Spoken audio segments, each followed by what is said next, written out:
नमस्कार दोस्तों, mission success की ऑनलाइन क्लासेज में आपका स्वागत है। आगे हम चर्चा करेंगे गुरुत्वाकर्षण के बारे में।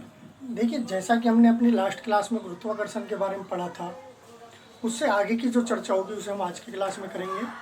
गुरुत्वाकर्षण के बारे में देखिए थोड़ा हम देख लेते हैं कि गुरुत्वाकर्षण होता क्या है। मैंने आपको लास्ट क्लास में बताया था कि दो पिंडों के मध्य लगने वाला आकर्षण बल उन दोनों पिंडों के द्रव्यमानों के समानुपाती तथा उनके मध्य की दूरी के वर्ग के व्युत्क्रमानुपाती होता है। फिर मैंने आपको इसका एक फॉर्मूला निकाल के बताया था, F बराबर G/m/r²। ये फॉर्मूला बताया था मैंने आपको गुरुत्वाकर्षण का, कि गुरुत्वाकर्षण से रिलेटेड अगर कोई न्यूमेरिकल आता है या कोई फॉर्मूला आता है तो हमको ये याद रखना है। एक फॉर्मूला मैंने आपको बताया था, small g is equal to Gm/r²। ये फॉर्मूला मैंने आपको बताया था गुरुत्वीय त्वरण के बारे में, कि अगर गुरुत्वीय त्वरण के बारे में चर्चा करेगा तो हमको ये वाला फॉर्मूला याद रखना है। इसके बाद हमने पढ़ा था पृथ्वी का द्रव्यमान, चंद्रमा का द्रव्यमान कितना होता है। जैसा कि मैंने आपको बताया था, जो पृथ्वी का द्रव्यमान होता है चंद्रमा के द्रव्यमान का 6 गुना होता है, या फिर हम कह सकते हैं कि जो चंद्रमा का द्रव्यमान होता है पृथ्वी के द्रव्यमान का 1/6 भाग होता है। इसके ऊपर मैंने आपको एक फॉर्मूला बताया था, अगर आपको ऐसे याद नहीं रहता है तो याद क्या रखना है आपको, जी अर्थ बराबर जी मून बाय 6। जी अर्थ का जो मान होता है, g moon is equal to g earth by 6, अर्थात जो चंद्रमा का मान होता है वो पृथ्वी के द्रव्यमान का 1/6 भाग होता है।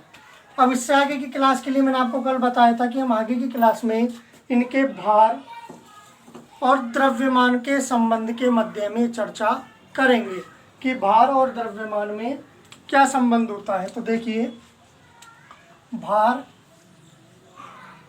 तथा द्रव्यमान में संबंध। देखिए, आप सोच रहे होंगे कि ये जो संबंध है ये हमारे किस काम आता है। अगर चंद्रमा और पृथ्वी के ऊपर कोई हमारे पास न्यूमेरिकल आता है, अब देखिए छोटी सी चीज़ मैं बताऊँ, चंद्रमा पर भार और द्रव्यमान दोनों अलग होते हैं और पृथ्वी पर भी भार और द्रव्यमान क्या होते हैं, दोनों अलग होते हैं। अब दोनों की तुलना कैसे करते हैं, सिंपल से याद रखना है आपको, W is equal to mg। क्या याद रखना है, W is equal to mg। W को हम बोलते हैं वेट। क्या बोलते हैं, वेट। जो हमारा m होता है इसको बोलते हैं मास। क्या बोलते हैं, मास। और g होता है हमारा गुरुत्वीय त्वरण। क्या होता है, गुरुत्वीय त्वरण। अब देखिए सिंपल सा अगर मैं हिंदी में फॉर्मूला आपको बताता हूँ, वेट, वेट को हम क्या कहते हैं हिंदी में, भार। मास मतलब क्या होता है हमारा, द्रव्यमान इनटू गुरुत्वीय त्वरण। अब देखिए निकालने का फॉर्मूला सीधा सीधा इससे आप आसानी से समझ सकते हो कि भार बराबर द्रव्यमान गुना गुरुत्वीय त्वरण। और अगर मैं और लिखना चाहूँ तो देखिए, भार बराबर द्रव्यमान गुना गुरुत्वीय त्वरण का मान क्या होता है हमारा, 9.8। कितना होता है, 9.8। अब देखिए यहाँ से हमारे पास दो चीज़ें निकल के आ रही हैं। क्या, अगर भार है हमारे पास, भार के बारे में पूछता है, द्रव्यमान अगर दिया हो, अगर द्रव्यमान दिया हो, भार पूछता है, तो हम क्या करेंगे, 9.8 का गुना करेंगे। क्या करेंगे, 9.8 का गुना। अगर द्रव्यमान के बारे में पूछता है और हमारे पास भार दिया हो तो हम 9.8 का क्या करेंगे, भाग करेंगे। सीधा सीधा याद रखना है, अगर द्रव्यमान दिया है तो भार पूछेगा तो आपको क्या करना है, 9.8 का गुना करना है। अगर द्रव्यमान का मान पूछे और हमारे पास भार दिया गया हो तो क्या पूछेगा, 9.8 का भाग देना है। ठीक है। अब देखिए इसके ऊपर मैं आपको एक क्वेश्चन बताता हूँ छोटा सा।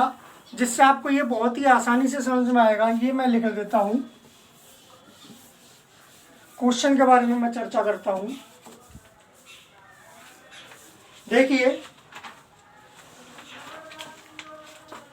क्वेश्चन, यदि पृथ्वी का भार 120 न्यूटन है, क्या क्वेश्चन है, यदि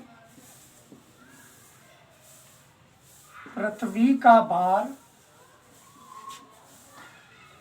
120 न्यूटन है, तो देख रहा है आपको पृथ्वी का हमारे पास क्या दिया हुआ है, भार दिया हुआ है। क्या दिया हुआ है, भार दिया हुआ है। तो आगे बोल रहा है, तो चंद्रमा पर किसी वस्तु का भार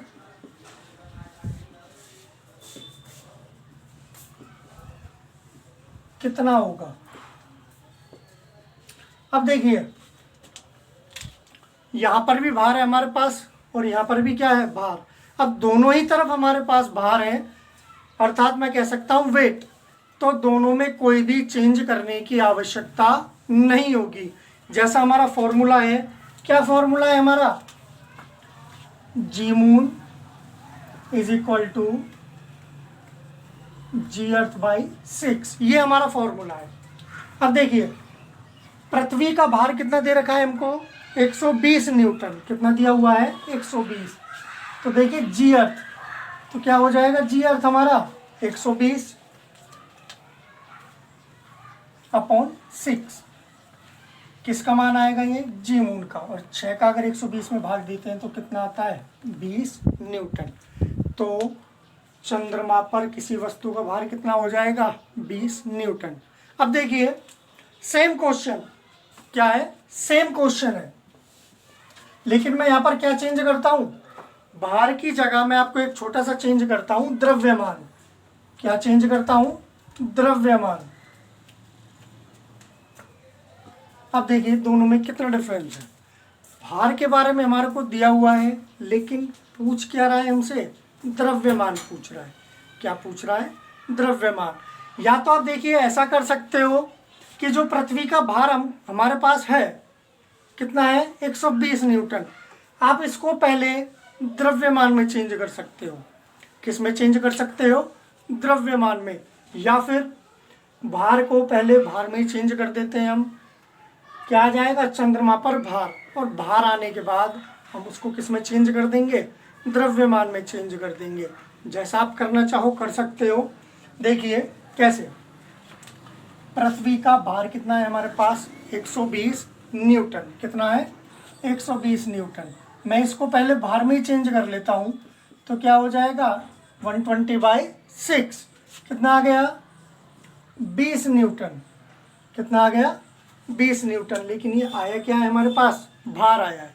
क्या आया है, भार। लेकिन हमको चेंज किस में करना है, द्रव्यमान में। अर्थात भार का मान कितना दे रखा है, 20 न्यूटन। पूछ क्या रहा है, द्रव्यमान।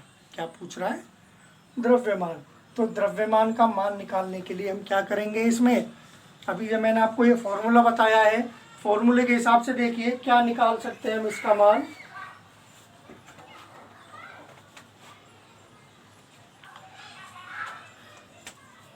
भार दिया हुआ है, पूछ क्या रहा है, द्रव्यमान।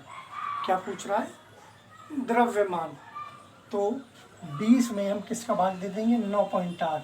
अगर देखिए ऑप्शन के ऊपर डिपेंड करता है कि अगर आपका ऑप्शन लगभग किसी संख्या के बराबर है तो आप 9.8 का भाग ना देकर किसका भाग दे सकते हैं, सीधा सीधा 10 का भाग दे सकते हैं। या फिर मैं 9.8 का भी भाग दे सकता हूँ। लेकिन अगर हम 10 का भाग देते हैं तो इसका आंसर क्या आ जाएगा हमारा, 2 किलोग्राम। कितना आ जाएगा, 2 किलोग्राम। तो सिंपल सी चीज़ याद रखनी है आपको, अगर भार के बारे में पूछता है, द्रव्यमान दिया गया हो, तो क्या करेंगे हम 9.8 का गुना करेंगे। द्रव्यमान पूछ रहा हो और भार दिया हुआ हो तो क्या करेंगे हम 9.8 का भाग देंगे। ये चीज़ आपकी क्लियर होती है। अब देखिए एक अगला क्वेश्चन, गुरुत्वाकर्षण बल के लिए मैं आपको एक क्वेश्चन देता हूं। ट्राई करना, कोशिश करना और कमेंट करके इसका आंसर जरूर देना। देखिए क्वेश्चन,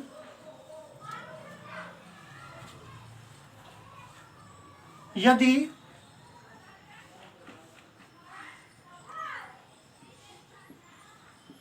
द्रव्यमानों का 4 गुना तथा दूरी का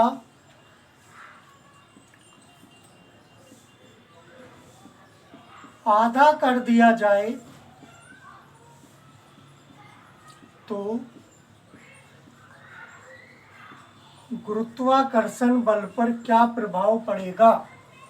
तो गुरुत्वाकर्षण बल पर क्या प्रभाव पड़ेगा? देखिए सिंपल सा क्वेश्चन है। अब मैं आपको ये भी बता देता हूँ इसमें जो फॉर्मूला काम आने वाला है हमारा, कौन सा, F बराबर जी mm अपॉन आर स्क्वायर, ये वाला फॉर्मूला काम आएगा। देखिए यहाँ पर जी क्या है हमारा, कोस्टेंट है। क्या है, कोस्टेंट।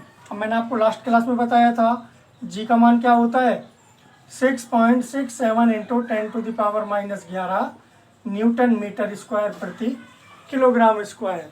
और ये क्या होता है हमारा, कोस्टेंट। देखिए इससे हमारा कोई लेना देना नहीं है अभी। हाँ, अगर मान पूछता है तो हमको पूरे मान में इसका मल्टीप्लाई करके इसका आंसर देना होगा, लेकिन अभी इसकी कोई आवश्यकता नहीं है। क्या दिया हुआ, द्रव्यमानों का 4 गुना। अब देखिए हमारे पास द्रव्यमान कितने हैं, 1 और 2। एक द्रव्यमान है हमारा कैपिटल एम, एक द्रव्यमान है स्मॉल एम, तथा दूरी का क्या करवा रहा है, आधा। और तीसरी चीज क्या है हमारे पास, दूरी। द्रव्यमानों को क्या हो रहा है हमारे पास, 4 गुना। अगर सिंगल एम है तो क्या हो जाएगा, 4m। स्मॉल एम भी क्या हो जाएगा, 4m। और दूरी क्या हो जाएगी हमारी, आधी। क्या हो जाएगी, आधी। बस सिंपल सा है, फॉर्मूले में मान रख दो 4m। m की जगह क्या रखूंगा मैं, 4m। स्मॉल m की जगह क्या रखूंगा, 4m अपॉन r/2। और इसका क्या करवा रहा है हमारा, स्क्वायर है हमारे पास। अब देखिए 4 का मैं 4 से मल्टीप्लाई करता हूँ तो क्या होता है, 16 कैपिटल एम स्मॉल एम। अब देखिए इसके होल स्क्वायर को खोलते हैं। r का स्क्वायर करूँगा तो क्या आएगा, r स्क्वायर। 2 का स्क्वायर करूँगा तो 4। लेकिन जब बटे के नीचे बटे वाली संख्या होती है और इसको जब हम ऊपर लेके जाते हैं तो ये कहाँ चली जाती है, ऊपर। तो क्या हो जाएगा ये 16 mm upon r square multiply 4। और जब इसका मल्टीप्लाई करते हैं तो क्या आता है, मल्टीप्लाई करने पर 64 mm अपॉन r स्क्वायर। तो अब देखिए ये हमारा आंसर आया है। अब ये देखिए यहाँ पर ये दोनों चीज़ें कॉमन है, लेकिन डिफरेंस कितने का आ रहा है, 64। तो अगर हम ये करते हैं कि द्रव्यमानों को 4 गुना बढ़ाते हैं और दूरी को आधा कर देते हैं तो क्या हो जाएगा, उसके बल पर क्या प्रभाव पड़ेगा, 64 गुना प्रभाव पड़ेगा। कितना प्रभाव पड़ेगा, 64 गुना प्रभाव पड़ेगा। इसी के साथ देखिए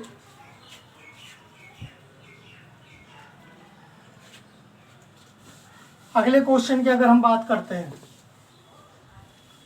सेम क्वेश्चन, सेम करने का तरीका, लेकिन हम इसकी जो वैल्यूज हैं उनको चेंज कर देते हैं।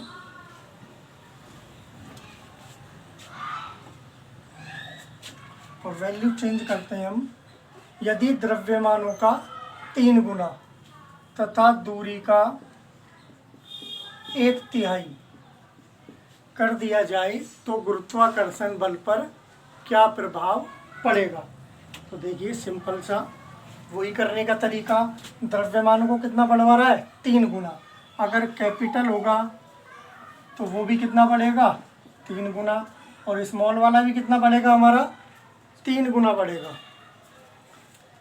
अपॉन दूरी का क्या करवा रहा है, 1/3। इसका क्या हो जाएगा, स्क्वायर। 3 का मैं 3 से मल्टीप्लाई करता हूँ तो क्या आता है, 9 capital M small M. R का स्क्वायर करूँगा, आर स्क्वायर। 3 का स्क्वायर करूँगा तो क्या आएगा, 9। और जब मैं इसे ऊपर लेके जाऊँगा ऊपर ले जाने के बाद 9 का 9 से गुना होगा तो कितना आ जाएगा 81 mm/r²। तो कितनी वृद्धि हो रही है इसमें लगने वाले बल पर? 81 गुना वृद्धि हो रही है। कितनी वृद्धि हो रही है? 81 गुना। अब देखिए, अगर इससे रिलेटेड आपके आने वाले रेलवेज, राजस्थान पुलिस या कोई एनी वन क्वेश्चन आते हैं तो आप इनको आसानी से सॉल्व कर सकते हो। ध्यान क्या रखना है हमें? गुरुत्वाकर्षण F = gmm/r²। दूसरा गुरुत्वीय त्वरण gm/r²। तीसरा g_earth = g_moon = g_earth/6। और तीनों की सहायता से आप इस गुरुत्वाकर्षण को आसानी से हल कर सकते हो। इसके बाद की जो हमारी अगली क्लास होगी उसके बारे में अगली क्लास में चर्चा करेंगे। अगर इससे रिलेटेड आपको अगर कोई समस्या आती है, कोई क्वेश्चन करने में असहज महसूस होता है तो आप हमें कमेंट करके वो क्वेश्चन या फिर कोई भी आंसर आप हमें दे सकते हो। आज के लिए इतना ही, बाकी की चर्चा हम अगली क्लास में करेंगे। धन्यवाद।